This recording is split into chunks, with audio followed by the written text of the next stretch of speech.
ये क्या बदतमीजी है? तुमने शराब पी रखी है? तुम्हें मेरी और इस खानदान की इज्जत का कोई ख्याल नहीं है? किससे पूछ रहे हो बेटे? ये बेशरम क्या जाने कि खानदान की इज्जत क्या होती है। ये इस घर में बहू नहीं बल्कि कलंक बनकर आई है। मैं कहती हूँ बेटे, अब भी होश में आ जाओ और जान छुड़ा लो इससे। इस जाहिल औरत में किसी शरीफ बाप का खून है ही नहीं। Mind your language. You have no right whatsoever to abuse my father. आपने मुझ पर जुल्म किए, मैं सहती रही। जो भी कहा मैं सुनती रही, लेकिन अपने डैडी की शान के खिलाफ मैं एक लफ्ज भी नहीं सुन सकती। आप क्या समझती हैं कि मैं जाहिल हूं, गवार हूं, अनपढ़ हूं? For your kind information, I'm much better educated than you are. I'm an Oxford graduate. शालू, हैरान होने की जरूरत नहीं है सूरज बाबू। मेरे पास अपनी हर सच्चाई का सबूत मौजूद है।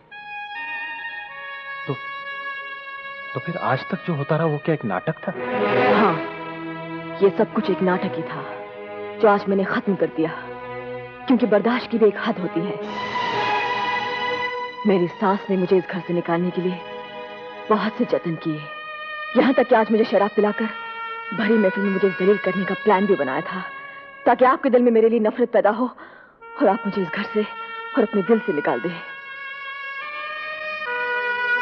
लेकिन सासू जी, आज मैंने शराब नहीं पी, बल्कि खून के कड़वे घूंट पीकर ये ढोंग इसलिए रचाया कि आपकी आंखों पर पड़े हुए पर्दे को मैं हटा सकूं। आपको अपनी दौलत और ऊंचे खानदान पर बहुत नाज है ना, तो मैं भी किसी गिरे हुए खानदान की बेटी नहीं हूं। मैं भी आप ही की तरह एक जाने माने रईस की बेटी हूं। जानती है मेरे डैडी कौन है? मिस्टर अशोक मेहरा। मेहरा भाई साहब, आप ये सब क्या शालू आपकी बेटी है? जी हाँ मिसेस भंडारी, मैं अपनी बेटी पर जितना नाज करूं उतना थोड़ा है। दरअसल आपने इसे तब देखा था जब ये बहुत छोटी सी थी। उसके बाद ये लंदन चली गई पढ़ने के लिए। मगर शालू ने हमें ये पहले क्यों नहीं बताया? इसलिए कि ये आपके पति का हुक्म था।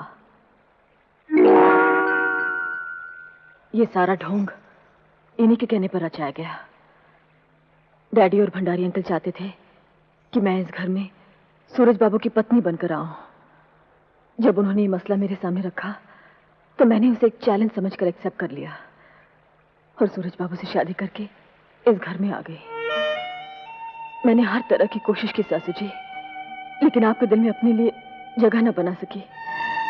भगवान जानता है मेरे दिल में आपके लिए बहुत इज्जत है सासू जी, क्योंकि आप मेरे पति की माँ हैं।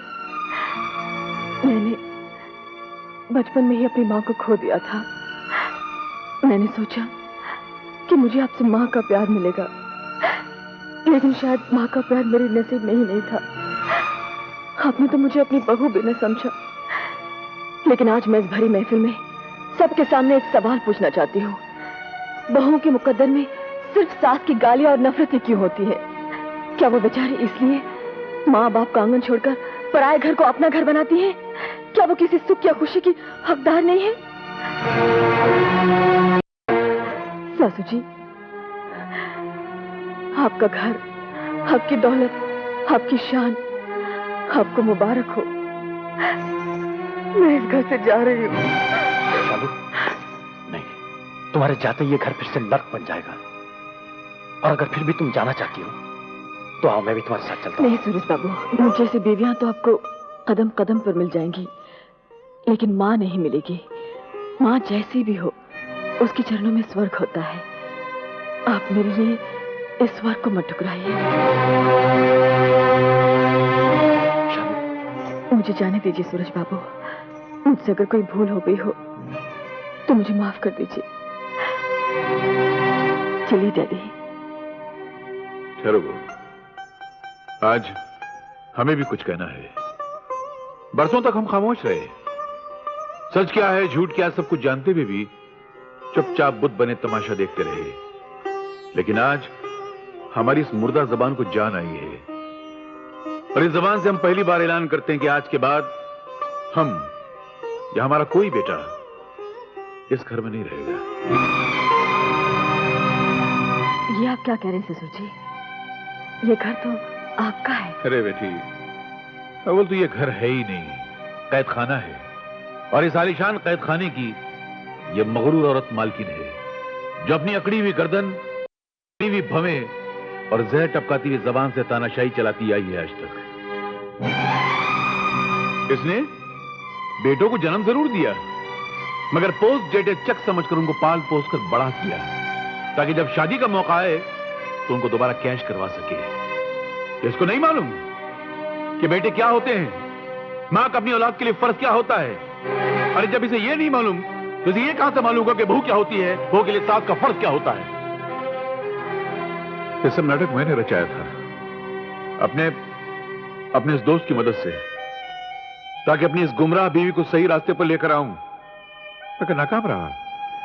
यह तो सही रास्ते पर नहीं आई, मगर मैंने इस जहन्नम में शालू को लाकर शालू का जीना मुश्किल कर दिया।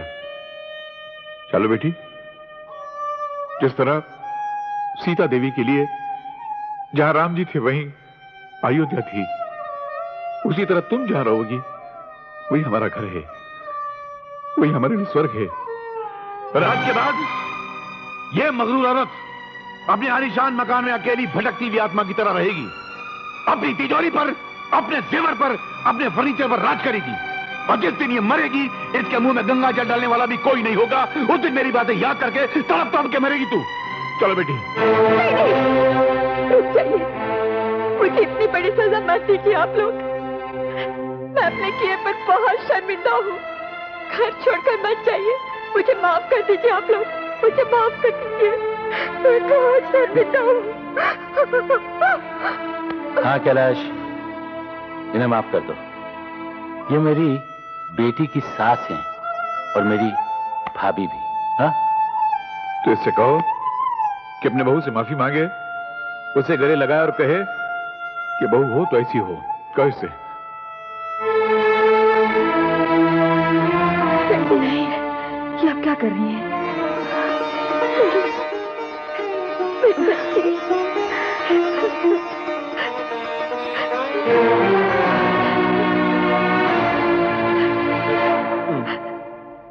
अरे सेक्रेटरी साहब, आप कहाँ जा रहे हैं? चलो चलो, हथौड़ा जूता खराब हो रहा, चलो। नहीं, साफ कर रहा था। उठो। क्यों सेक्रेटरी साहब, आज अपनी मेम साहब को कोई बदमाशी का आइडिया नहीं दोगे? हैं? नो सर, साड़ी तौबा, साढ़े प्योर दी तौबा। थोड़ा पियो आएगा? वो तो खैर पता नहीं सर, मगर आपका आइडिया वंडरफुल सर, वंडरफुल। मेरा कुछ भी नहीं। चमचागिरी बंद करो, माफी मांगो। यस सर, माफ कर दीजिए। मुझसे नहीं, उधर मांगो। ओ, उनसे। यस सर, माफी दे दीजिए। माफी मांग रहा है, भीख मांग रहा है? सॉरी, माफ कर दीजिए, माफ कर दीजिए। ओ सॉरी, माय फॉल्ट। चल उधर जा। Yes sir, definitely. बच्चों, आप मुझे भी तो माफ कर दीजिए। आ गई ना सही रास्ते पर। आओ बच्चों, तुम लोग दूर क्यों खड़े हो? आओ बेटा। जीते रहो।